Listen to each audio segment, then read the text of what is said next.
Alumnos y alumnas, les saluda la profesora Sheila Barreto, docente del curso de literatura. Estoy muy contenta de poder acompañarte en esta semana, número 18, que nos corresponde el modernismo hispanoamericano. Espero que tú también te encuentres muy bien, especialmente bien de salud, bien emocionalmente, porque también es parte de la preparación, estar tranquilos, eh, renovando, por supuesto, siempre pues las ganas que teníamos de repente al inicio para poder lograr el objetivo de ingresar a la universidad. Cada clase que tú entras, cada sesión, cada esfuerzo que pones, ¿no? Cada paso que des, te pondrá más cerca del objetivo. Bien, entonces comenzamos. En esta semana 18 nos corresponde el modernismo hispanoamericano. A partir de esta semana ya nos estamos introduciendo a una literatura que es más cercana a la nuestra, ¿no? Hablamos de la literatura hispanoamericana, que incluye pues toda la producción literaria que esté en castellano. Entonces, podríamos decir que la literatura hispanoamericana surge en aproximadamente siglo XVI, cuando llegan europeos, en este caso España, por ejemplo, a tomar posesión de tierras americanas, donde imponen el poder político, religión, la lengua castellana, y por ende también va a imponer su arte. En este caso vamos a ver que la producción literaria durante los siglos XVI, XVII, XVIII va a estar, digamos, basado en la tradición española. Vamos a evidenciar una notable influencia. ¿No? Vamos a ver que los movimientos que surgen en Europa van a influir en la literatura hispanoamericana. Va a estar basado en esas estructuras, en esas formas europeas.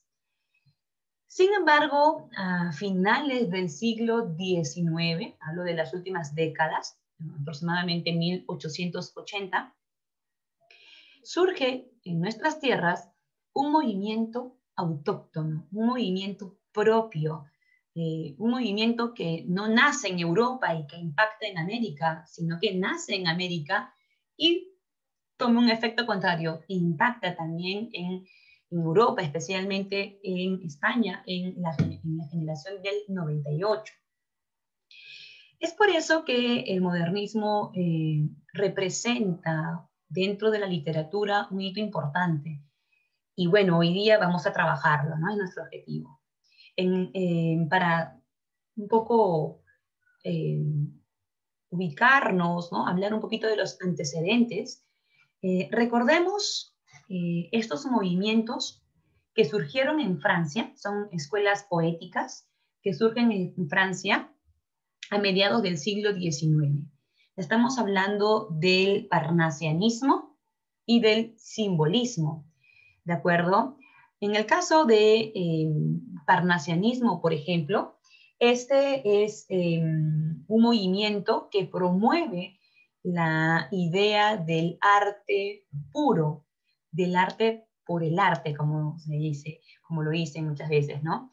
Este movimiento se caracteriza por tener un fin, y ese fin es el arte en sí mismo, es decir, no se utiliza la literatura con un fin político, un fin moral, un fin social.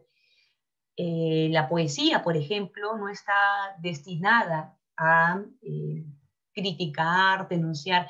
Mejor dicho, no es una literatura comprometida, ¿sí? En todo caso, solo está comprometida con el arte, no es un compromiso social, ¿de acuerdo? Por ello, su mayor interés es el de deleitar, ¿no? El de deleitar. Y para lograrlo, buscan mucho la perfección formal, buscan mucho la estética, ¿de acuerdo? Y lo van a hacer a través de varios elementos, como por ejemplo el exotismo.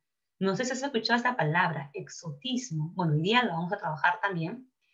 Uno de los principales representantes del parnasianismo fue Leconte de Lisle. Tal vez también puedas acordarte de Teófilo Gautier. Y También en esta época surge un movimiento simbolista. El simbolismo también fue una escuela poética francesa bastante trascendente, ¿de acuerdo? El simbolismo surge como una reacción a los movimientos realistas, al naturalismo, que utilizaba mucho la objetividad al momento de describir la realidad. Los realistas se caracterizaban por ellos. En cambio, el simbolismo busca, digamos, superar esa descripción realista, ¿no?, de la realidad, y más bien exalta la imaginación, la creatividad, la espiritualidad del arte, del artista en este caso. Y cuando hablamos del simbolismo, hablamos pues de un lenguaje sugerente, hablamos de cromatismo, hablamos de musicalidad, ¿de acuerdo? Entonces, estas dos corrientes son importantes para entender un poco mejor, digamos, este movimiento modernista, ¿de acuerdo? Bien, los objetivos de esta sesión son definir al modernismo hispanoamericano a partir de sus principales características, conocer los periodos de la obra literaria de Rubén Darío, analizar fragmentos de cuentos y versos de algunos poemas del libro Azul. Recuerda que Azul es el libro que da inicio al movimiento modernista. Digamos, es el libro que formalmente da inicio a este movimiento. Hay otros libros importantes también, como por ejemplo Prosas Profanas, que también es de Rubén Darío. Sin embargo, vamos hoy día a trabajar Azul. Cuando hablemos de una corriente literaria, de un movimiento, es necesario enmarcarnos dentro de un contexto histórico. Esto nos va a permitir comprender mejor la naturaleza del movimiento, las intenciones de los artistas y, por supuesto, también comprender mejor la obra, las obras. El modernismo se contextualiza en la guerra hispano-estadounidense. Es un conflicto bélico que resulta de la intervención estadounidense en la Guerra de la Independencia cubana y marcará la consolidación de los procesos independentistas americanos.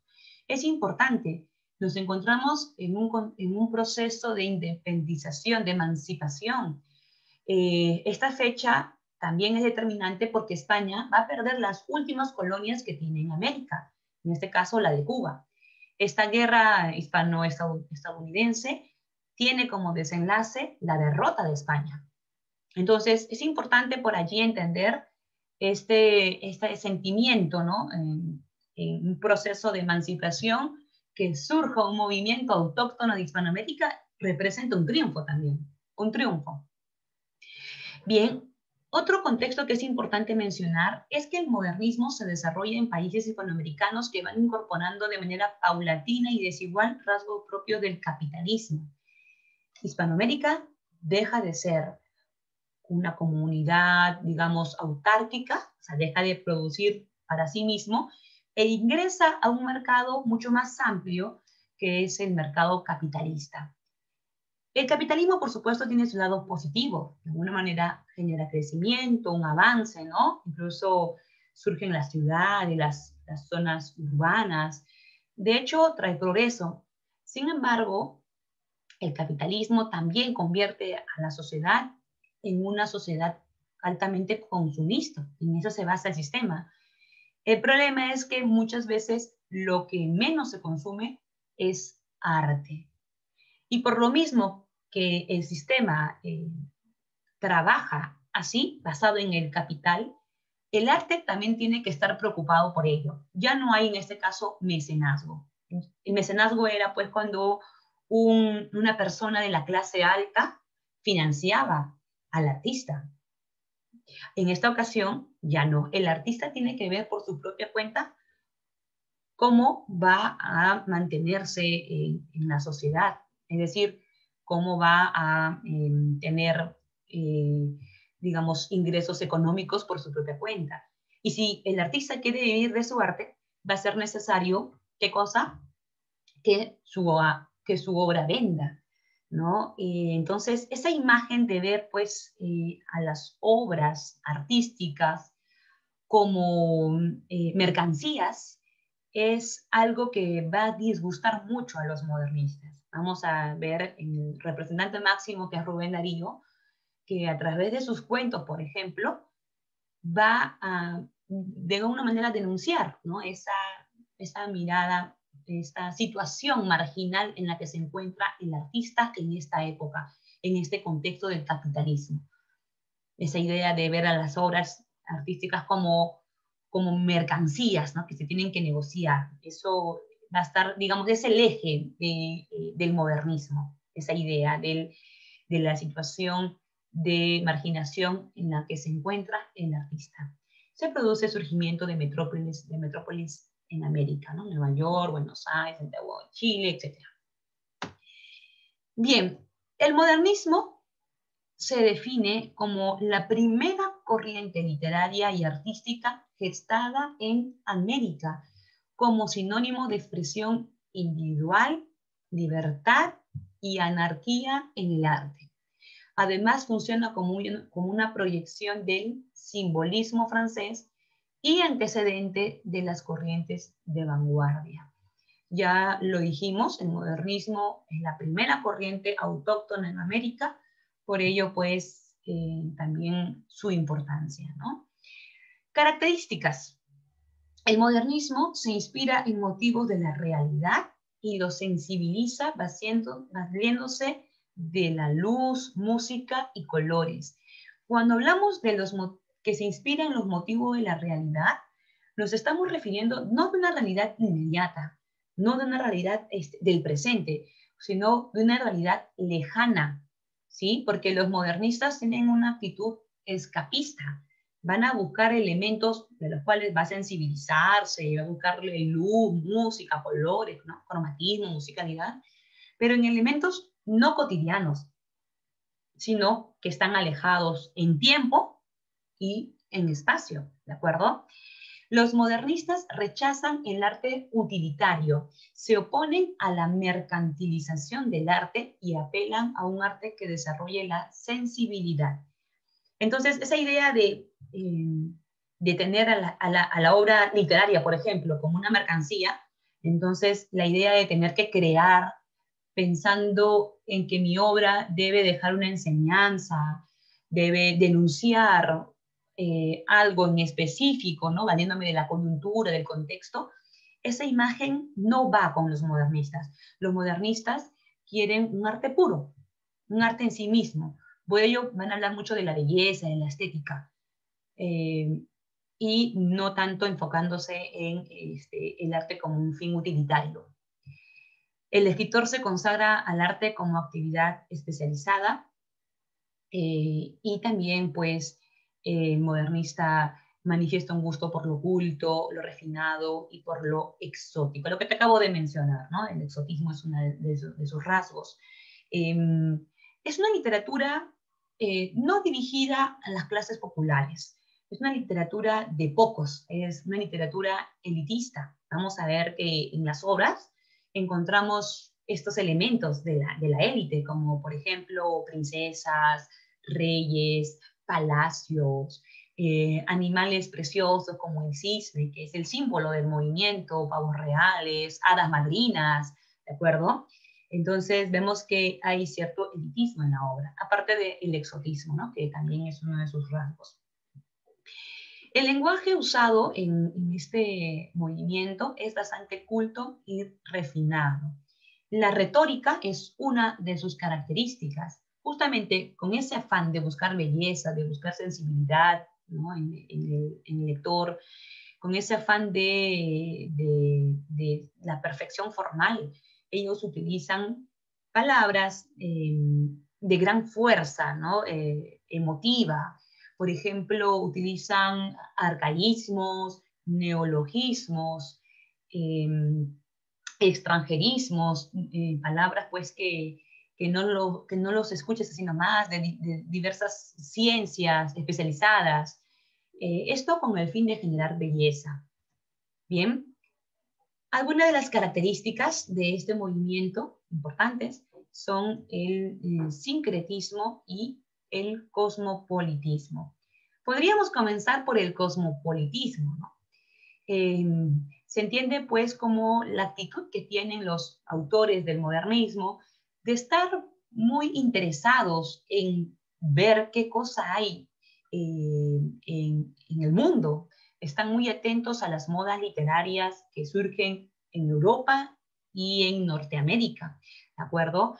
Esa actitud, ¿no?, de ver qué hay allá afuera se va a evidenciar justamente en su producción, ¿no? Los modernistas atienden a las más recientes corrientes de la cultura europea, francesa especialmente, y norteamericana. Esta influencia se ve reflejada en lo estético, en lo filosófico, en lo literario. Justamente cuando en esta actitud cosmopolita de ver qué hay allá afuera, eso va a influir, ¿no? Va a influir en su obra, y esa síntesis, esa asimilación que toman de los movimientos que están afuera, es lo que va a dar como resultado este movimiento modernista.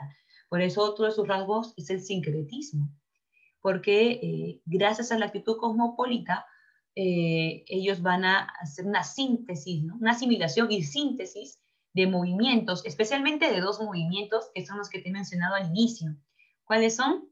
El parnasianismo, ¿no?, que promueve un lenguaje precioso, que tiene la idea del arte por el arte, ¿de acuerdo? Y también la influencia del simbolismo, ¿no? Cuando hablamos, por ejemplo, de la musicalidad, del cromatismo, del uso de un lenguaje sugerente, son los símbolos, ¿de acuerdo? Y no solamente del parnasianismo y del simbolismo, podemos también agregar aquí una corriente en la que también se van a inspirar, que es el romanticismo, ¿no? En esa intención de idealizar la naturaleza, por ejemplo. Vamos a leer algunos poemas y vamos a evidenciar que también en ese movimiento hay rasgos del romanticismo, en el afán de libertad también, ¿de acuerdo? En el afán de no querer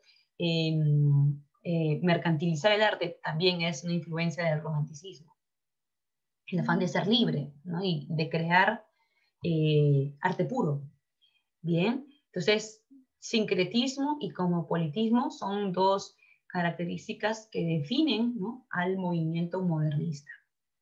González Prada, este autor peruano, es un precursor del modernismo. Yo sé que seguramente tú te acuerdas de Manuel González Prada dentro del movimiento realista en el Perú, ¿de acuerdo?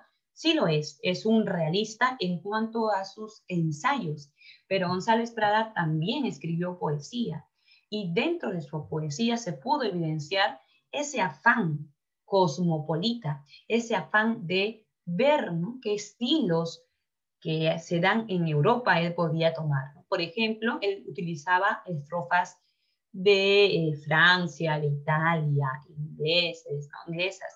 Entonces, por esa actitud de ver que hay afuera, de estar atento a las últimas modas, es que González Prada es el precursor del modernismo también. Otro de los rasgos del modernismo es el hispanoamericanismo. El hispanoamericanismo se entiende pues como un sentimiento por Hispanoamérica. No se evidencia mucho en la poesía, principalmente se evidencia en los ensayos, ¿de acuerdo? Y es justamente una actitud política del modernista, esa actitud de identidad, ¿no? Una identidad no nacional, sino una identidad, digamos, continental, ¿no?, de todo Hispanoamérica, ¿sí? El continente, América, debe ser un espacio con identidad propia, para establecer una relación fluida y dinámica entre la literatura de las distintas regiones de América hispana. Puedo de repente citar algunas obras donde puedes evidenciar esto. En Ariel, de José Enrique Rodó, por ejemplo, él es un discurso, ¿no? Y en la parte inicial dice, ¿no?, a los jóvenes de América, dice él, ¿no? Entonces, su mensaje no va para su país, ¿no?, para toda esta, digamos, todo este continente, ¿no? En otra obra, por ejemplo, de Nuestra América, de José Martí, que también es otro precursor, Nuestra América, ¿no? Él lo que hace es justamente exaltar a la tierra americana, hispanoamericana, como, exaltarla, ¿no? Busca exactamente ello, exaltarla, ese sentimiento patriótico, ¿no? Bueno, no patriótico, ese sentimiento de la identidad continental, porque acá no hablamos de patrias, ¿no? De toda América. Bien. Voy a invitarte a que disfrutes un momento de este poema muy conocido, seguramente en algunos lo han trabajado en el colegio, no sé. Es Sonatina, de Rubén Darío. Es un poema que se encuentra en el libro Prosas Profanas y otros poemas, donde vamos a identificar algunas características también.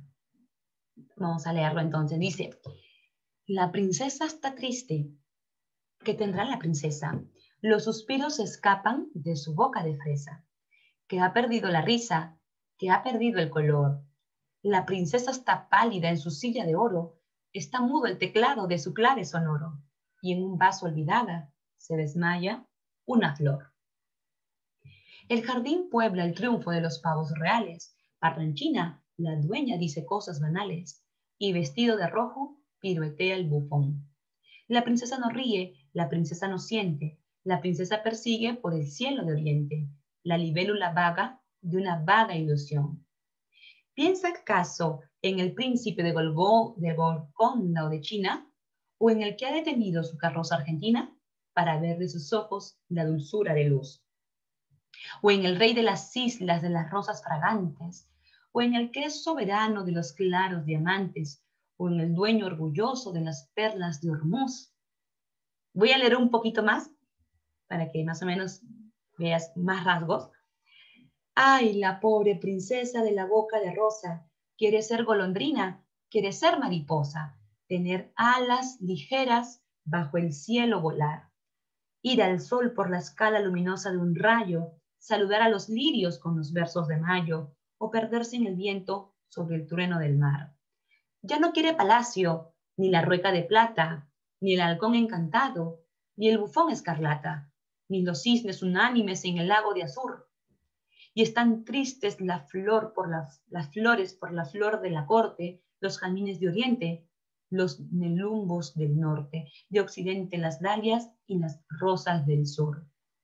Pobrecita princesa de los ojos azules, está presa en sus oros, está presa en sus tules, en la jaula de mármol del palacio real. El palacio soberbio que vigilan los guardas, que custodian 100 negros con sus 100 alabardas, un lebrel que no duerme y un dragón colosal. Ya no sigo porque es un poquito más largo, pero muy bonito, donde tú puedes evidenciar algunos aspectos, ¿no? Por ejemplo, desde que comienza, la princesa, dice, ¿no? La princesa, ¿no? No es cualquier personaje, ¿no? Princesa, y vemos el dismo, también la imagen, la princesa se entiende como un personaje bello, ¿no? Ahí vemos la búsqueda de la estética. Pero la princesa se supone que es una persona que tiene poder, ¿no? Que tiene dinero, que tiene lo que cualquiera quisiera tener. Es más, uno sueña con ser princesa, dice, ¿no? Sin embargo, dice que está triste, ¿no? ¿Qué tendrá la princesa? Los suspiros escapan de su boca de fresa. Ahí vemos, ¿qué cosa? Musicalidad, que ha perdido la risa, que ha perdido el color. La princesa está pálida en su silla de oro, está mudo el teclado de su clave sonoro. En un vaso olvidada se desmaya una flor. Vemos acá musicalidad. También vemos cromatismo, ¿no? Porque dice pálida, silla de oro, nos da la imagen, pues, de colores, de tonos, ¿no? Incluso cuando dice boca de fresa, nos puede traer la imagen del color rojo, como también otras sensaciones, ¿no? Por ejemplo, la idea de frescura, de suavidad, sensualidad. Eso se entiende como sinestesia, ¿no? La mezcla de sensaciones. También es un recurso de los modernistas. Bien, vemos pavos reales, ¿no? Esos son elementos propios de la estética que buscan los modernistas. Luego dice, la princesa no ríe, la princesa no siente, la princesa persigue por el cielo de oriente, la libélula vaga de una vaga ilusión. ¿Piensa acaso en el príncipe de Golconda o de China? O sea, estamos hablando de lugares lejanos. No dice el príncipe de Nicaragua, de Perú, no, lejanos, ¿te das cuenta? o en el que ha detenido su carroza argentina para ver de sus ojos la dulzura de luz, o en el rey de las islas de las rosas fragantes, ¿no? ¿Te das cuenta?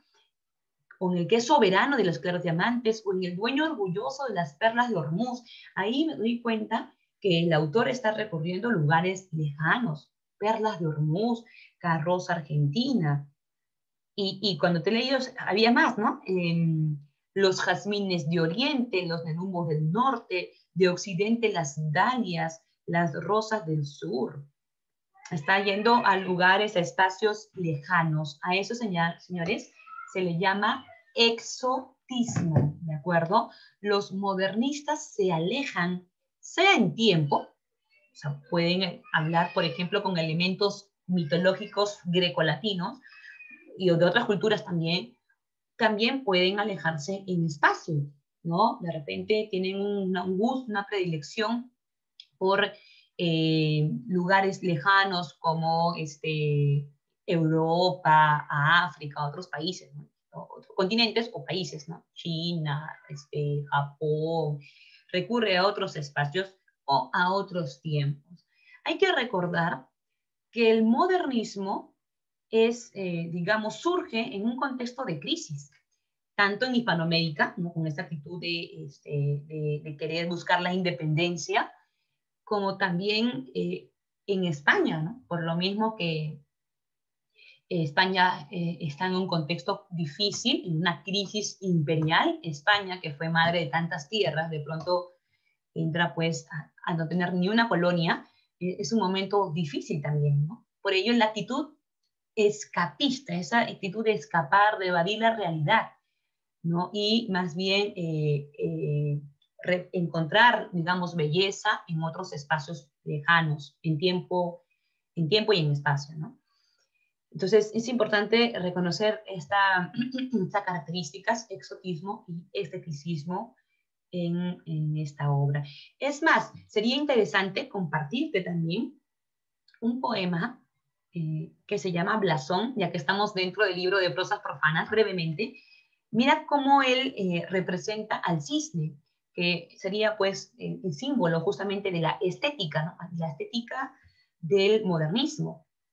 Dice, es el cisne de estirpe sagrada, cuyo beso por campos de seda ascendió hasta la cima rosada de las dulces colinas de Leda. Nuevamente exotismo. Elitismo también, dice, blanco rey de la fuente Castalia, su victoria ilumina el Danubio. Vinci fue su varón en Italia, Lohengrin en su príncipe rubio. Su blancura es hermano del lino, del botón de los blancos rosales y del albo tizón diamantino de los tiernos corderos pascuales. No puedo seguir porque no hay mucho tiempo, ¿no? Pero es interesante cómo este animal pues representa el cisne, representa la belleza, y lo dice el olímpico cisne de nieve, ¿no? Con el ágata rosa del pico, lustra el ala eucarística y breve que abre el sol como un casto abanico. Así comienza este texto. Entonces, el cisne es visto pues como una imagen plástica, ¿no? Una imagen bella, hermosa. Esto es el símbolo de la estética, ¿no? Por su cuello estilizado, el color blanco, ¿no? Que es el color de la élite, por decirlo así, ¿no? Bien, los precursores del modernismo son González Prada, ya te lo había mencionado, en su actitud de querer ver las modas europeas, ¿no? Norteamericanas también. José Martí con su obra Ismaelillo y Manuel González Prada con Exóticas. Entre los representantes importantes del modernismo están José Enrique Rodó con su obra Ariel, Amado Nervo con La amada inmóvil, Horacio Quiroga con Cuentos de amor, de locura y de muerte, y el peruano José Santo Chocano con Alma América. Bien, en este caso vamos a enfocarnos en Rubén Darío. Rubén Darío, cuyo verdadero nombre es Félix Rubén García Sarmiento, él decidió no utilizar sus apellidos por el hecho de que no fue criado por sus padres, sino más bien por sus padrinos. Utilizó Darío porque es el nombre de un tío, ¿ya? De un tío que era un patriarca de la familia, y bueno, entonces utilizó el apellido Darío. Este autor es un poeta, es un narrador y es un ensayista. Tal vez no lo mencioné, pero el modernismo, si bien es cierto, es principalmente un movimiento poético, pero también se expresa a través de la narración y a través del ensayo, ¿de acuerdo? Este poeta nace en Metapa, Nicaragua, pero posteriormente, en el año 1886, viaja a Chile, ¿de acuerdo? Allí va a trabajar como periodista, va a, digamos, incursionar, ¿no?, en todo lo relacionado a los diarios, las revistas, y en el año 1887 publica su primer poemario que se llama Abrojos, ¿de acuerdo? Primer poemario en 1887 llamado Abrojos. Es en esta época donde el autor lee mucho a autores franceses, ¿no? Especialmente a los parnasianistas y a los simbolistas, ¿no? A los simbolistas como, conocidos como los poetas malditos, Charles Baudelaire, Arthur Rimbaud, Verlaine, etcétera, ¿de acuerdo? Él va a nutrirse de estos autores y de alguna forma ellos van a influir en su obra, ¿de acuerdo? Hay una influencia de los autores franceses del siglo XIX. En 1888 publica Azul, este libro que va a representar el inicio del modernismo. No representa el apogeo, pero sí marca el inicio formalmente. Sabemos que hay antecedentes, pero formalmente es Azul el que se le conoce pues como la obra que inicia el modernismo. Este libro lo publica estando en Chile, en Valparaíso. Y la publicación de este libro, de alguna manera, le da fama y es visto por otros diarios de otros países, como por ejemplo en Argentina, que le permiten también trabajar en diarios importantes como La Nación.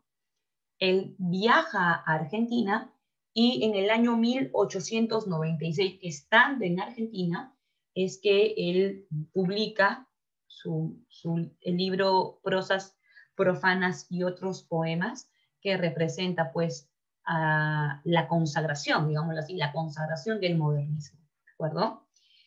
Y estando ahí en Argentina, lo envían como corresponsal a España, como en su papel de periodista, y es ahí donde en España toma contacto con autores como de la generación del 98, como Antonio Machado, Juan Ramón Jiménez, Ramón del Valle Inclán, entre otros. Y de alguna forma va a despertar la admiración de estos autores. Por ello es que el modernismo va a influir en Hispanoamérica, en España, perdón, en la generación del 98. Bien, características de su obra. En su obra utiliza símbolos como el cisne. Hace un momento leí un poco, ¿no?, acerca del olímpico cisne, ¿no? El color azul es la representación de este movimiento también, la mariposa, el pavo real, la torre del marfil, los palacios, las princesas, las hadas madrinas. Su obra influyó en autores de la generación del 98 de España. En cuanto a lo formal, evidenciamos el cromatismo, la sonoridad, el ritmo. En cuanto a lo temático, vemos que aborda lo exótico, lo mitológico y también, por supuesto, su mundo interior arrebatado, desgarrado. Sus temas también discurren por el erotismo, viajes, así como la política, sobre todo la política americana, y la exaltación de las naciones latinoamericanas y la gesta cultural. Su virtuosismo verbal enriquece la poesía en lengua castellana con nuevas posibilidades rítmicas. Los modernistas se van a caracterizar por eso, por renovar la métrica, ¿no? Van a buscar siempre nuevos caminos, ¿no?, para generar esa musicalidad, ese cromatismo, ¿no? Van a buscar esa renovación en cuanto a la métrica, al ritmo, etc. Bien, hay tres obras que marcan, digamos así las etapas del autor. Azul, que representa la etapa de inicio. Azul es un libro de cuentos y también de poemas. Se publica en Valparaíso en el año 1888 y es Prosas profanas y otros poemas, la obra que representa el apogeo, la cumbre del modernismo y también la obra que lo lleva pues a la fama internacional. Se publica en Argentina, en Buenos Aires.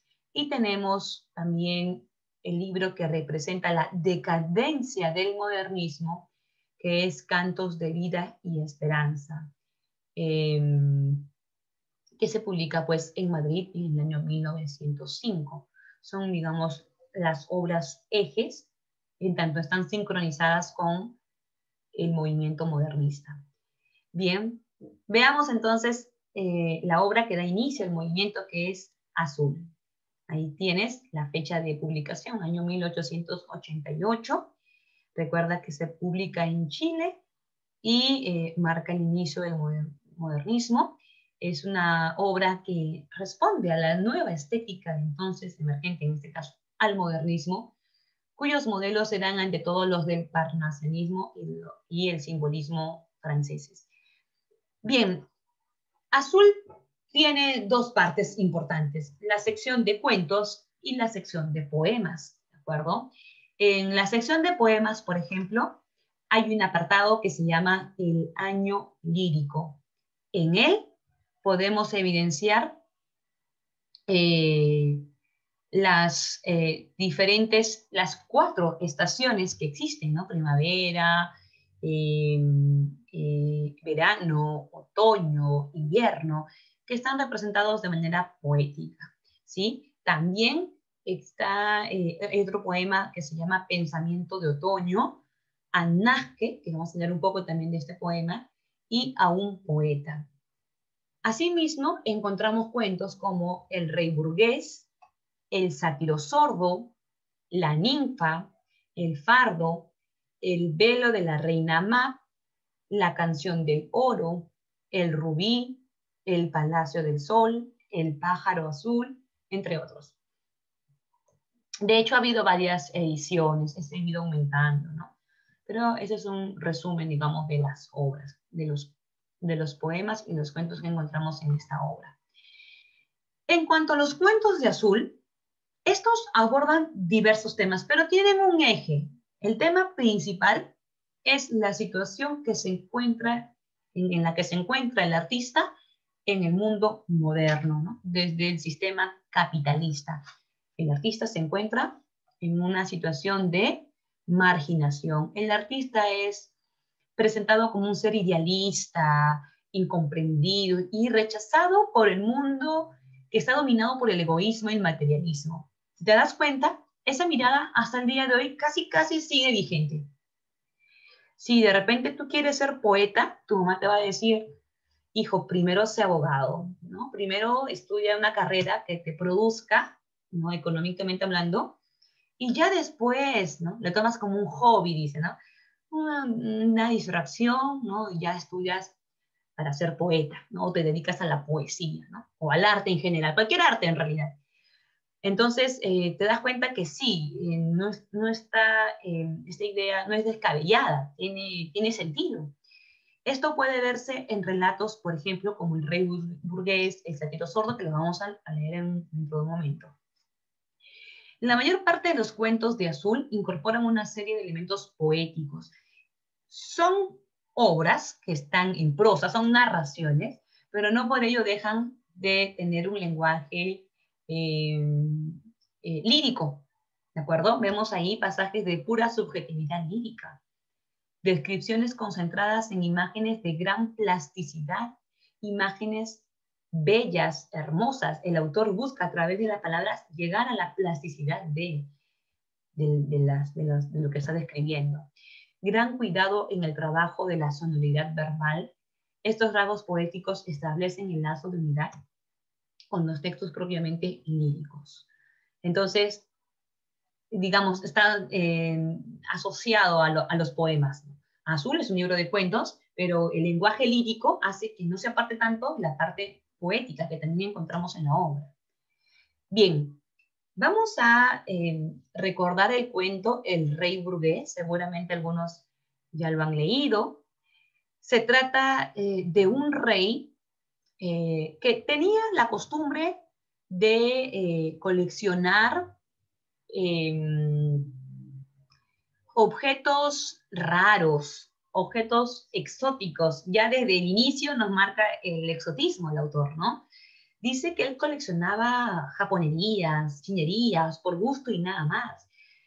Coleccionaba objetos exóticos como quimeras de bronce, con las fauces abiertas y las colas enroscadas en grupos fantásticos y maravillosos, lacas de Kioto con incrustaciones de hojas y ramas de una flora monstruosa, animales de una fauna desconocida, mariposas de raros abanicos junto a las paredes, peces y gallos de colores, máscaras de gestos infernales y con ojos como si fuesen vivos, partesanas de hojas antiquísimas y empuñaduras con dragones devorando flores de loto, y en conchas de huevo, túnicas de seda amarilla, como tejidas con hilos de araña, sembrada de garzas rojas y de verdes matas de arroz y un montón de elementos exóticos. Ya desde ahí nomás te das cuenta el marcado exotismo en esta obra.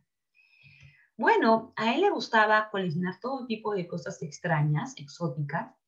Por ello, es que un día le trae una especie rara de hombre, ¿de acuerdo? Mira cómo el autor denomina a esta persona, ¿no? Una especie rara de hombre, señores, ¿no? ¿Qué es esto? Pregunta él, ¿no? ¿Qué es esto? ¿Qué cosa crees que sea, Lunito? Esa rara especie de hombre, tomando en cuenta la mirada, cómo se siente el artista en esta época, obviamente es el poeta, ¿no? Soy poeta.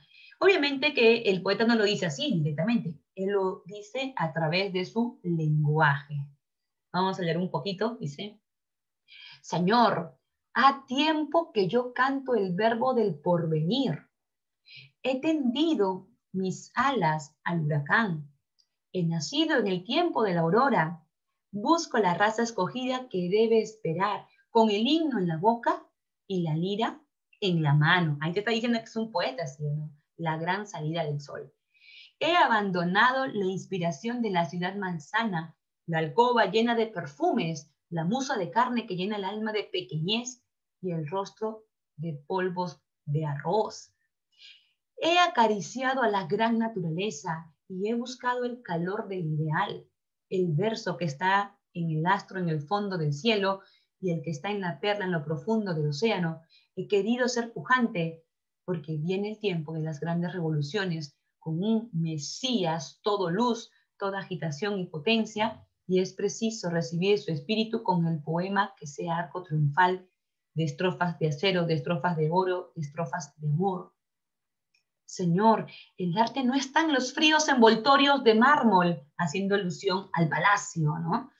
Ni en los cuadros lamidos, ni en el excelente señor Onet. Señor, el arte no viste pantalones, ni habla en burgués, ni pone los puntos en todas las íes. Él es a gusto y tiene mantos de oro o de llamas, o anda desnudo y amasa la greda con fiebre y pinta con luz y es opulento y da golpes de ala como águilas o zarpazos como leones. Señor, entre un Apolo y un ganso, preferid el Apolo, aunque el uno sea de tierra cocida y el otro de marfil. Oh, la poesía. Y ahí es más todavía. Sería bueno terminar de leerlo, pero no hay mucho tiempo. Pero vamos a darnos un pequeño espacio adicional. Dice, y bien, los ritmos se prostituyen. Está ahí haciendo referencia a cómo el arte tiene que venderse. Se cantan los lunares de las mujeres y se fabrican jarabes poéticos, todo para vender, ¿no? Además, señor, el zapatero critica mis endecasílabos. El señor profesor de farmacia pone puntos y comas a mi inspiración. Él está pidiendo libertad para crear. Está también criticando a aquellos que dicen ser críticos de la literatura. Señor, ¿y vos lo autorizáis todo esto? El ideal, el ideal.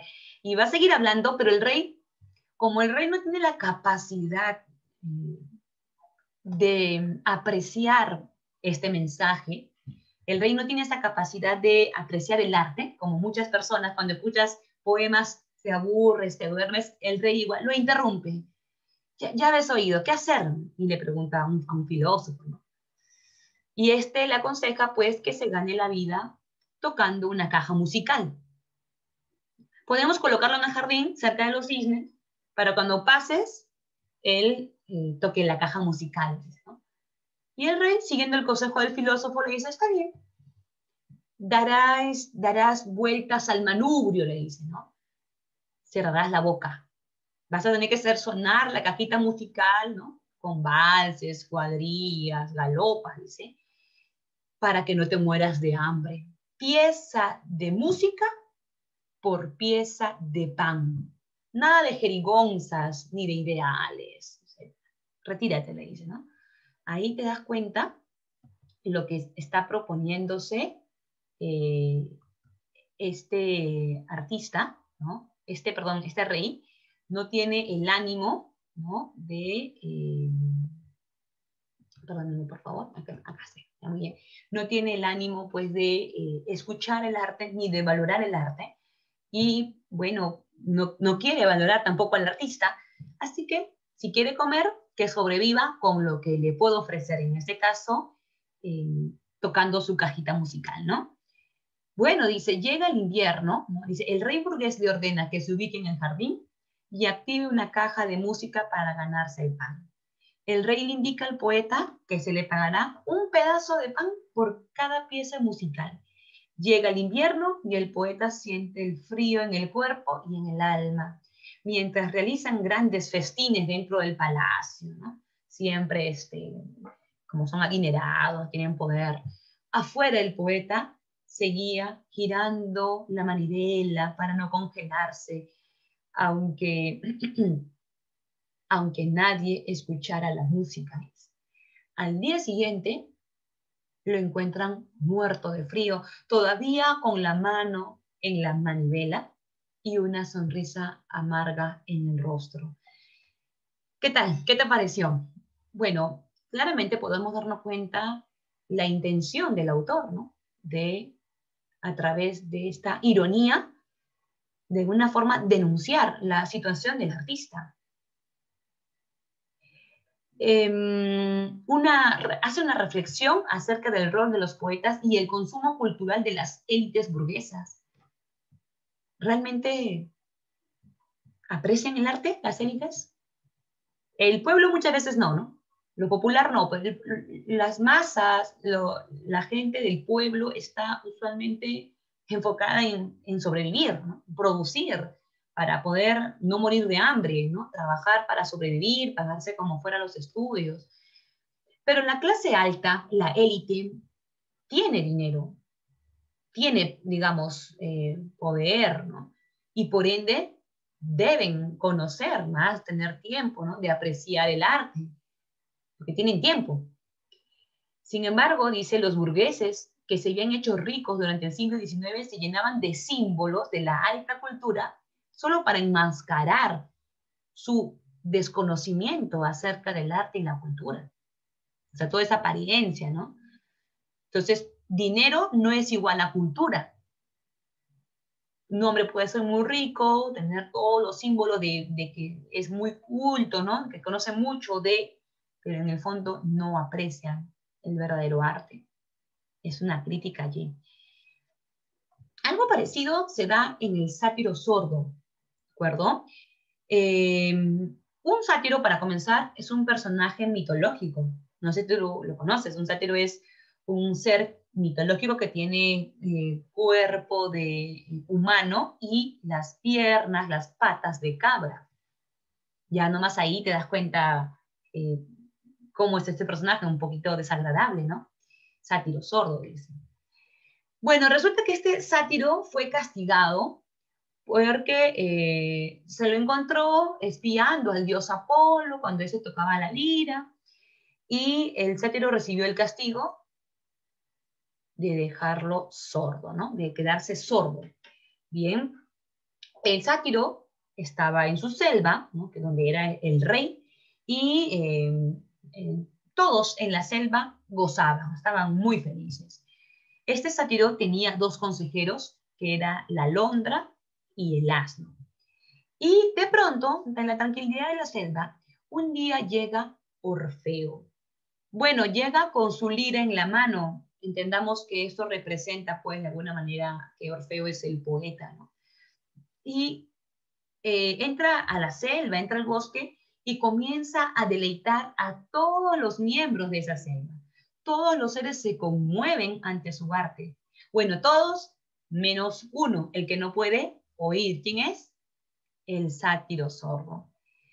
Al terminar de cantar, ¿no? Orfeo le pregunta al sátiro si le gustó su canto y de ser posible, si es que sí le gustó, si es posible que se pueda quedar a vivir en esa selva, ¿no? Pero como el sátiro no escucha, lo que hace es pedirle consejos a la alondra y el asno. La alondra, por su parte, le pide o le aconseja al sátiro que le permita a Orfeo quedarse, que ha logrado alegrar la vida de los demás seres. Pero el sátiro no logra entenderlo, así que no logra saber quién es Orfeo, ni tampoco sabía qué hacer con él. Así que luego el sátiro mira al asno y este dice, en silencio, mueve la cabeza de un lado a otro. El sátiro mira a Orfeo y le grita no, dejándose llevar por el consejo del asno, ¿no? El grito del sátiro llega a escucharse hasta la cima del monte del Olimpo, el monte Olimpo, desde donde se oye un coro de carcajadas. Orfeo sale triste del bosque, dispuesto a colgarse del primer laurel que encuentre. Sin embargo, no lo hace y se casa con Eurídice. Claro, lo que pasa es que ya se siente deprimido, ¿no? Es lo que es otra manifestación de la marginación del artista, ¿no? Cómo podemos entender que mucha gente no tiene la capacidad de apreciar el arte. Aquí lo estamos representando, o el autor lo está representando a través del sátiro. El cuento ilustra una situación en la que un poeta excelente, porque otros lo disfrutan, es dejado de lado por una persona poderosa, porque es el rey de la selva, que no puede apreciar la calidad del arte, tanto por su incapacidad personal como también por los consejos que reciben de otras personas, como el burro en este caso, ¿no? De otras personas ignorantes, incapacitadas e incapacitadas como él mismo. La elección de un personaje siniestro, como el sátiro, que es un personaje que tiene pies de cabra y con torso humano, se contrapone a la belleza que representan Orfeo y su arte, ¿no? Hay una oposición, ¿no? De la estética con lo desagradable del sátiro, ¿no? Interesante entonces la mirada que tiene Rubén Darío de la situación del artista y que logra plasmarlo a través de estos cuentos, ¿no? Igualmente con El pájaro azul. García es un poeta, él vive en París, suele andar muy triste, sobre todo cuando bebe, y suele frecuentar mucho el Café Plombier. Allí es donde se reencuentra con sus otros amigos, también artistas, ¿de acuerdo? Quienes alaban sus poemas, ¿no? Pero aún con todas las alabanzas que recibe, no le alcanza para ser totalmente feliz, ya que él siempre anda diciendo que mientras que su pájaro azul no sea libre, no va a poder estar tranquilo, no va a poder ser feliz. Muchos incluso lo creían loco, ¿no? Porque siempre andaba diciendo que tenía su pájaro azul dentro de su cabeza, ¿no? Tenía un pájaro azul dentro de su cabeza y que algún día le daría libertad. Él era un hijo de un comerciante que se encontraba en Normandía Y un día recibe una carta del padre, enterado pues de esa vida licenciosa que tenía Garcín, ¿no? Dedicado siempre, estando en bares, ¿no? En café con amigos, viendo esa vida licenciosa, el padre le dice que mientras te continúe con esa vida de locuras, esa vida bohemia en París, no va a recibir más dinero de su parte. Un día, Garcín llega al bar, les dice que el pájaro azul vuela. Entonces, los artistas piensan que cuando dice que el pájaro azul vuela, es que él va a irse, ¿no? Que va a casa de su padre, ¿no? Que va a encontrarse con él y lo saludan más bien, ¿no? Brindan, todo ello. Y el día siguiente, los parroquianos encuentran a Garcín en su habitación, muerto de un balazo en la cabeza. Llevaba consigo el poema y en la última página había escrito el epílogo.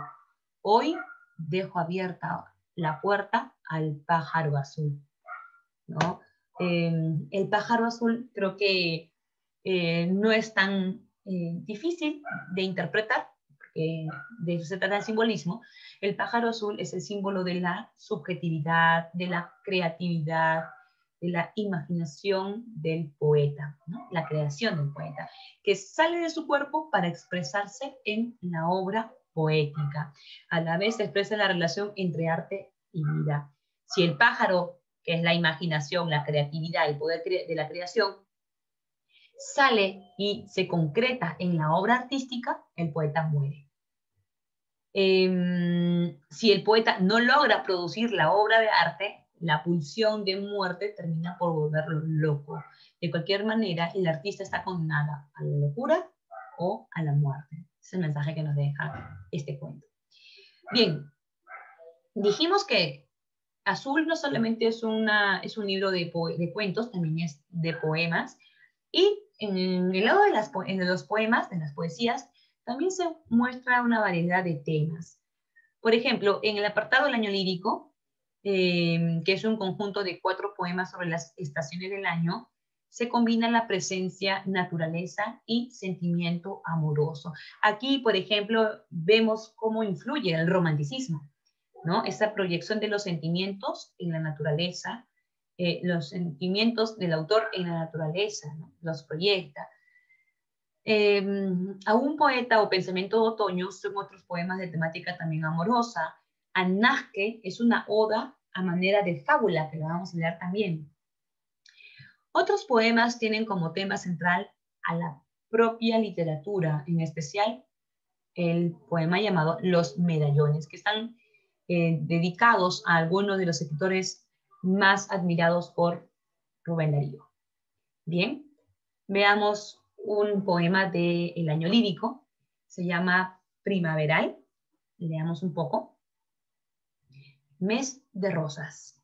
De ahí más o menos puedes entendernos, la primavera, ¿no? Es metáfora eso, ¿no? Mes de rosas. Van mis rimas en ronda a la vasta selva a recoger miel y aromas en las flores entreabiertas. Amada, ven, el gran bosque es nuestro templo. Allí ondea y flota un santo perfume de amor. El pájaro vuela de un árbol a otro y saluda tu frente rosada y bella como un alba. Y las encinas robustas, altas, soberbias, cuando tú pasas, agitan sus hojas verdes y trémulas y enarcan sus ramas como para que pasen una reina. Oh, amada mía, es el dulce tiempo de la primavera. Aquí vamos a encontrar varios detalles, ¿no? Como por ejemplo la relación amor y naturaleza. Se entiende que la voz poética está enamorada, ¿no? Enamorado de la mujer y cómo ese sentimiento de amor que siente por ella lo siente también el entorno, ¿ya? Lo siente también el entorno. En este caso, proyectando, ¿no? Cuando dice, por ejemplo, el pájaro vuela de un árbol a otro saluda tu frente rosada, como si el pájaro también estuviera enamorada de ella, ¿no? Todo combina para que pase una reina, ¿no? Es porque él está proyectando sus sentimientos en la naturaleza. Ahí vemos claramente los rasgos ¿de qué? Del romanticismo, ¿no? Oh, amada mía, es el dulce tiempo de primavera. Esto es un estribillo. Estos versos se repiten al final de cada estrofa. Bien, veamos algunos aspectos que encontramos en los cuentos. Por ejemplo, aquí, el rey interrumpió. ¿Ya habéis oído? ¿Qué hacer? Y un filósofo al uso. Si lo permitís, señor, puede ganarse la comida con una caja de música. Podemos colocarla en el jardín, cerca de los cisnes, para cuando os paséis. Sí, dijo el rey, dirigiéndose al poeta. Daréis vueltas al manubrio, cerraréis la boca, haréis sonar una caja de música que toca valses, cuadrillas y galopas, como no prefieras moriros de hambre. Pieza de música por pedazo de pan. Nada de jerigonzas ni de ideales. Jerigonzas pues es el lenguaje especializado, ¿no? Del poeta. Ahí vemos el empleo de símbolos, ¿no? Existe como símbolo de belleza. Vemos ambientes cortesanos, ¿no? Jardín, caja de música que toca valses, que es lo que tienen pues los reyes, ¿no? Que supuestamente tienen el conocimiento del arte, ¿no? Y claramente vemos cómo el artista es marginado por una sociedad materialista, ¿no? Con afán de lucro, pieza de música por pedazo de pan. Eso es todo lo que le corresponde al artista. En el sátiro sordo igual, ¿no? ¿Qué selva mejor que la del sátiro, a quien él encantaría, donde sería tenido como un semidios? Selva toda alegría y danza, belleza y lujuria, donde ninfas y bacantes eran siempre acariciadas y siempre vírgenes, donde había uvas y rosas y ruido de sistros, y donde el rey Caprípeda bailaba delante de los faunos beodos y haciendo gestos como sireno, ¿no? O sea, describiendo el entorno de la selva, un lugar, un espacio, digamos, agradable, ¿no? Selva representa pues justamente esa parte exótica, ¿no? No son aspectos cotidianos. Vemos el erotismo y la sensualidad en expresiones como danza, belleza, lujuria, ¿no? Ninfas acariciadas y siempre vírgenes, ¿no? Y se ve la sensualidad, el erotismo, y también, por supuesto, las referencias mitológicas como semidios, ninfas, bacantes, faunos, sileno. Ya ahí tenemos ciertos rasgos que podemos destacar. En cuanto a los poemas, ¿no? Vemos que se da el uso de la metáfora cuando dice mes de rosa, de gran bosque, un santo perfume, ¿no? De amor. La musicalidad también se evidencia a través de las rimas, ¿no? Las rimas. El uso de la hipérbole, la exageración, cuando dice pues que las encinas robustas, altas, soberbias, cuando tú pasas, agitan sus ojos verdes y trémulas y enarcan sus ramas como para que pase una reina, dice, ¿no? Bueno, y por último también se evidencia en la relación sentimiento-naturaleza, ¿no? Oh, amada mía, es el dulce tiempo de primavera.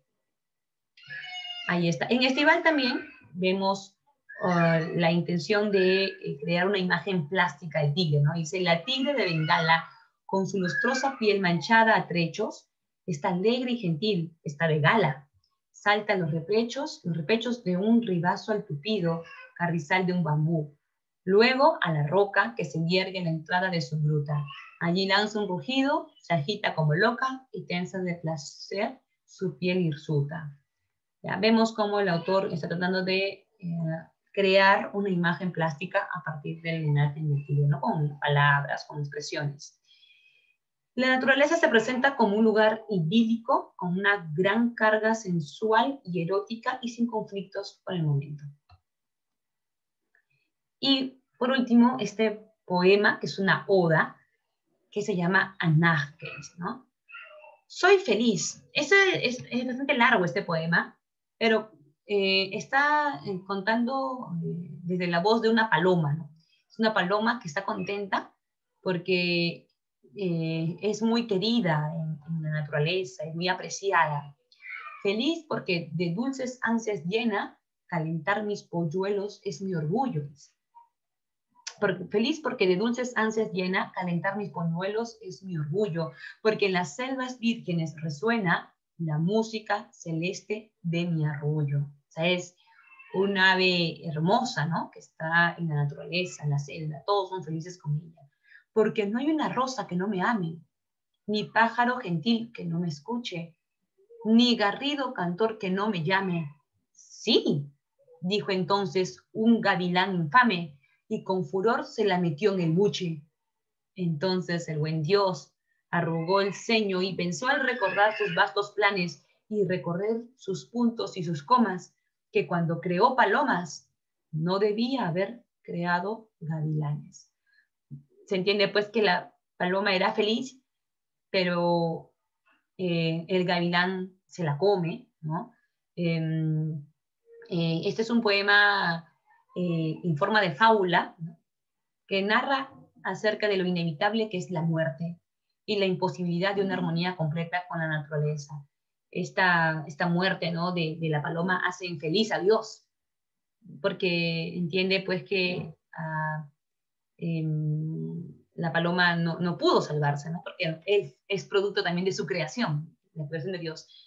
Anasque es un personaje mitológico también. Este personaje representa, en mitología, representa la necesidad, algo que tiene que suceder sí o sí, como este caso, ¿no? La muerte sucede de todas maneras, ¿no?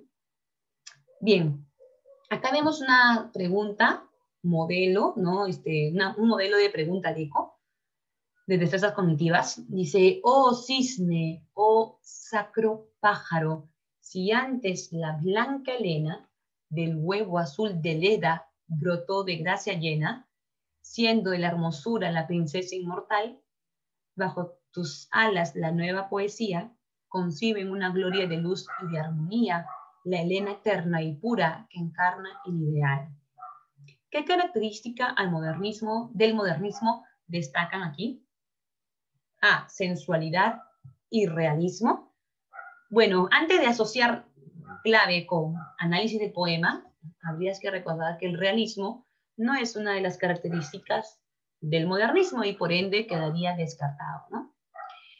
Cosmopolitismo y cromatismo. Bueno, estos sí son rasgos del modernismo y habría que ver si se evidencia, ¿no? Por ejemplo, el cosmopolitismo, más que evidenciarlo en un poema, es una actitud del modernista que recibe, ¿no? Influencia de las modas europeas, norteamericanas, y que esos estilos lo va a tomar para la obra, ¿no? Pero no es que lo voy a encontrar exactamente como rasgo dentro de un poema. Esteticismo, o sea, la búsqueda de la belleza y el erotismo, la sensualidad, puede ser, ¿no? Dice, sacro pájaro, pájaro sagrado, ¿no? La blanca Helena, ¿no? Del huevo azul de Leda brotó de gracia llena, siendo la hermosura, está la estética y el erotismo, ¿no? La princesa inmortal, bajo tus alas la nueva poesía, Helena eterna, pura, que encarna el ideal. Puede ser que sí hay erotismo. Simbolismo e hispanoamericanismo. Ya lo había mencionado, el hispanoamericanismo, joven, se evidencia más que en poemas en los ensayos, ¿no? Ese sentimiento por la identidad continental. Hispanoamericanismo queda descartado entonces también en la E, ¿no? Así que la clave más cercana sería la letra C.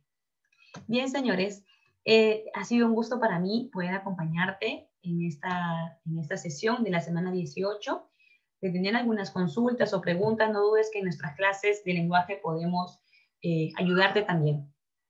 Que tengas una bonita semana. No te olvides de realizar tu tarea domiciliaria, tu práctica dirigida. Hasta pronto.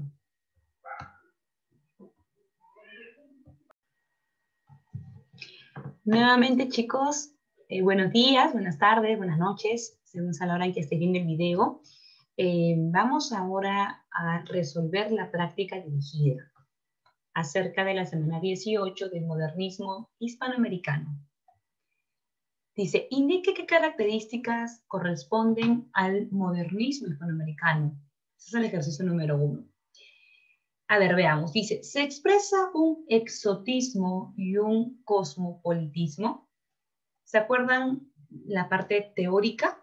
Dijimos pues que una de las características importantes del modernismo era el cosmopolitismo, la actitud del modernista de ver qué hay afuera, ¿no? Qué modas literarias existen tanto en Europa como en Norteamérica. Y también, por supuesto, vemos que en esa actitud escapista intenta pues reflejar una realidad lejana, no cercana, trabajando, tomando en cuenta elementos exóticos, ¿no? Elementos de otros lugares y de otros tiempos. Los modernistas consideraban a todo el mundo como una sola comunidad. Por otro lado, le gustaban ambientes lejanos. Entonces, eso es exotismo y cosmopolitismo, eso es verdadero, ¿no? Tuvo influencia del simbolismo y del parnasianismo. Eso fue lo primero que dijimos, ¿no? Son los antecedentes al modernismo. Son estas dos escuelas poéticas europeas que surgen a mediados del siglo XIX y que va a ser, pues, digamos, la base del modernismo. El simbolismo en cuanto al lenguaje sugerente, la musicalidad, el cromatismo, y el parnasianismo, por su parte, por esa idea del arte puro, ¿no? El arte por el arte, que busca deleitar. Se muestra un gusto por la estética y la elegancia, eso también es correcto, es una característica propia de los modernistas, la búsqueda de la estética, en ese afán de deleitar, ¿no? De que el arte sea puro, asumen con responsabilidad su rol creador, buscan la perfección formal y suelen tratar sobre el arte, la poesía, la belleza, ¿no? De manera elegante, con un léxico precioso, ¿no? Desarrolla una poesía basada en el ámbito sensorial. A esto se le llama sinestesia, o también otro recurso puede ser la plasticidad que busca los autores, ¿no? Reflejar en las obras. Entonces sí es una poesía basada en el ámbito sensorial, eso es correcto. Hubo una exaltación del arte nacionalista y popular. No arte nacionalista, recuerda que los autores buscan un arte elitista, ¿no? No va dirigido a las masas, ¿sí? Por eso dijimos pues que trabajan ambientes de la élite, ¿no? Palacios, con princesas, con reyes. Y el nacionalismo no es uno de los rasgos, además, ¿te acuerdas que es el hispanoamericanismo uno de los rasgos? Bien, entonces la clave correcta es la letra C. Vamos con el número 2. Dice, señala el nombre del escritor peruano considerado como uno de los precursores del modernismo en Hispanoamérica. Estoy seguro que lo recuerdas. Es González Prada. Dijimos que en sus poemas, porque más lo conocemos de repente en sus ensayos, seguramente recordarás el famoso discurso en el Politeama.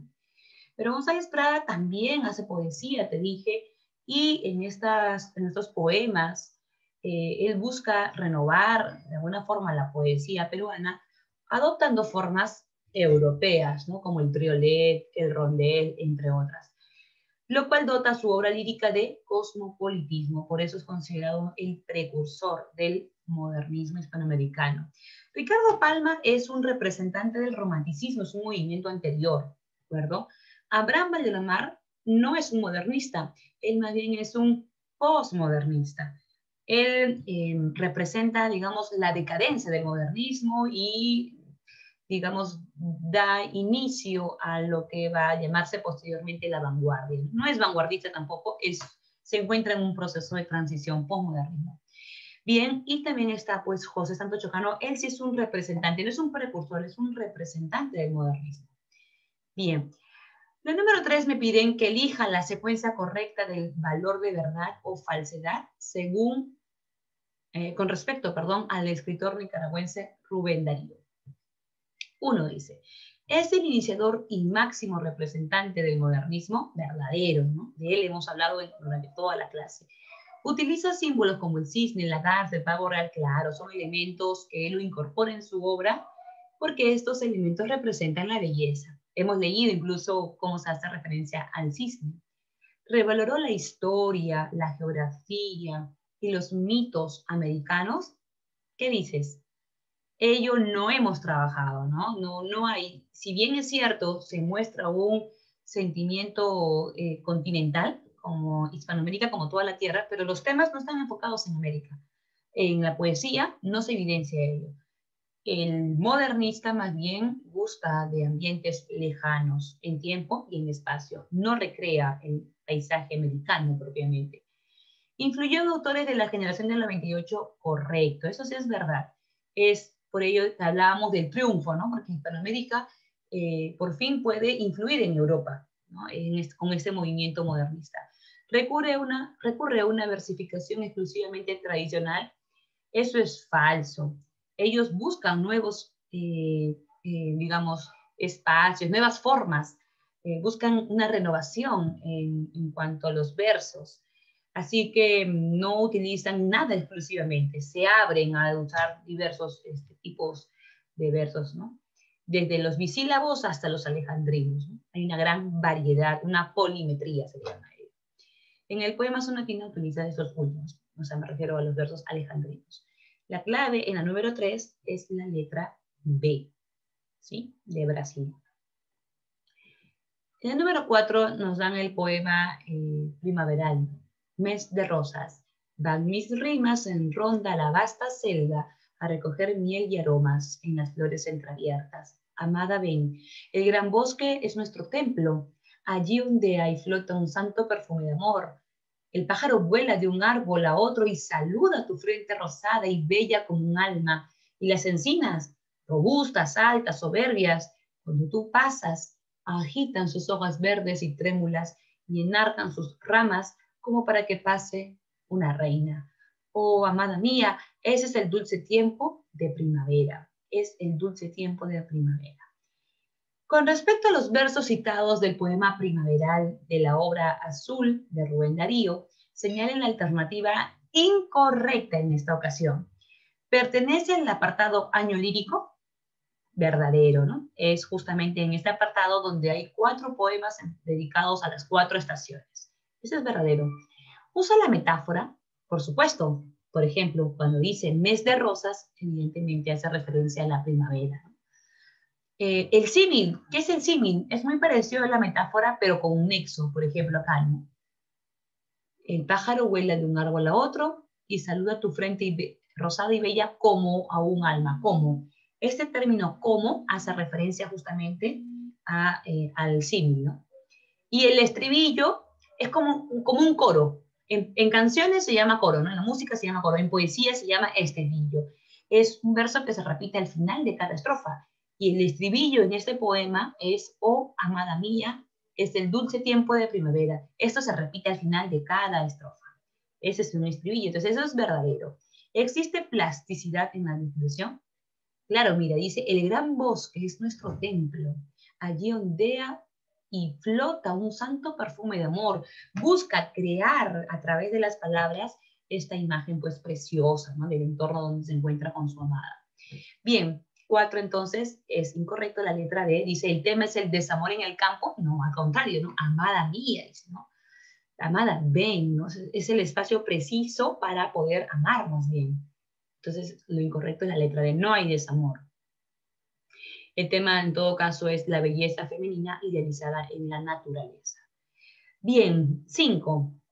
Este es un extracto del cuento El Rey Burgués. Ya, vamos a ver un poquito. Entonces, una pregunta de examen de emisión, así que muy atento. Dice, daréis vueltas a un manubrio, cerraréis la boca, haréis sonar una caja de música que toca valses, cuadrillas y galopas. Como no prefiráis morir de hambre, pieza de música por pedazo de pan. Nada de jerigonzas ni de ideales. Y desde aquel día pudo verse a la orilla del estanque de los cisnes al poeta hambriento que daba vueltas al manubrio, tirirín, tirirín, tirirín, avergonzado a las miradas del gran sol. ¿Pasaba el rey por las cercanías? Tirirín, tirirín. ¿Había que llenar el estómago? Tirirín, tirirín. Todo entre las burlas de los pájaros libres que llegaban a beber rocío en las lilas floridas, entre el zumbido de las abejas que le picaban el rostro y le llenaban los ojos de lágrimas, crirín, crirín, lágrimas amargas que rodaban por sus mejillas y que caían a la tierra negra. A partir de la cita anterior, ¿cuál es la nueva imagen del poeta en el orden burgués que ofrece Rubén Darío en su libro Azul?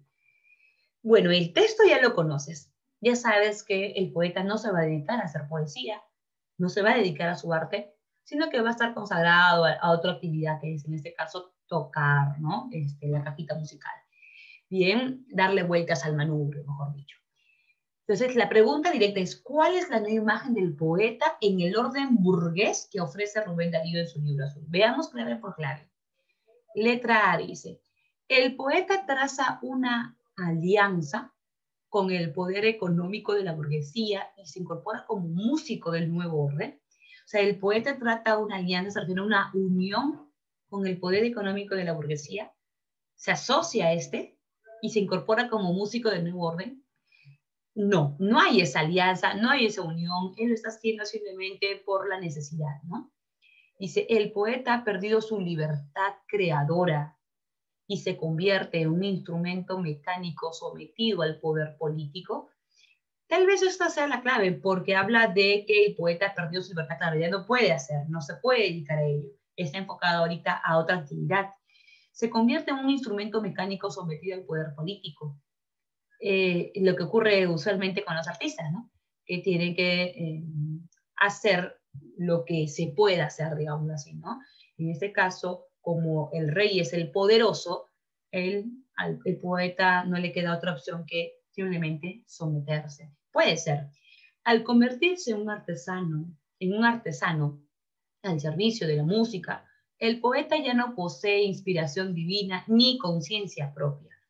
Bueno, se convierte en un artesano al servicio de la música, pero ya no es que no posee inspiración divina, o sobre todo, no es que no tenga conciencia propia. Justamente porque tiene conciencia de lo que está ocurriendo, es que él sufre, llora, ¿no? Amargas lágrimas, dice. Y es más, cuando muere, tiene una sonrisa amarga. Entonces, sí se evidencia que él tiene conciencia de la situación en la que se encuentra. Entonces, sería falso también. El sometimiento del poeta constituye una nueva estética para parodiar e ironizar el poder económico del burgués. No es esa la intención. No busca con el sometimiento que nace una nueva estética, ¿no? Que busca parodiar el poder económico. No es eso. La intención es básicamente reflejar cuál es la situación de marginación del poeta. Por eso dice, los cuentos de Azul exponen la marginación del artista en el mundo moderno capitalista, pues este mundo no aprecia su arte. Pieza de música por pedazo de pan, nada de jerigonza ni ideales. Eso demuestra la actitud que se tiene sobre el arte, ¿no? Por tanto, el poeta ha perdido su libertad creadora y se convierte en un instrumento mecánico sometido al poder político. La clave correcta es la letra B. Y vamos con el número 6. Y dijo la paloma, yo soy feliz, bajo el inmenso cielo, en el árbol en flor, junto a la poma llena de miel, junto al retoño suave y húmedo por las gotas de rocío. Tengo mi hogar y vuelo con mis anhelos de ave del amado árbol mío hasta el bosque lejano, cuando el himno jocundo del despertar de oriente sale el alba desnuda y muestra al mundo el pudor de la luz sobre su frente. Se puede inferir por su forma y contenido que los versos anteriores pertenecen a qué poema, ¿te acuerdas? Si has entrado a la clase de la parte teórica, te darás cuenta que es Anahke, ¿verdad? El cual constituye una oda, ¿sí? Que exaltan justamente la vida natural en la que se encuentra esta paloma, ¿no? Porque trata de la paloma. El poema trata de una paloma que habla de su existencia feliz e idílica. Todos la aman, todos la quieren, hasta que un gavilán llega y se la come. Eso entristece a Dios, porque debió en su actividad de crear el mundo, darse cuenta que debió crear palomas, pero no gavilanes, dice, ¿no? Porque finalmente la muerte llega, ¿sí? Anahke es un ser mitológico que representa la necesidad, lo que va a ocurrir, sí o sí, en este caso la muerte, ¿no? Entonces la 6, la clave correcta es la letra A. Bien, este es tu cuadro y con esto me despido. Si tuvieras alguna duda, igualmente inconvenientes, recuerda que puedes hacerlo en la sesión de lenguaje, ¿no? Un profesor de lenguaje que te corresponda, puedes también presentar tus inquietudes. Cuídate, que te vaya muy bien. Un abrazo a todos.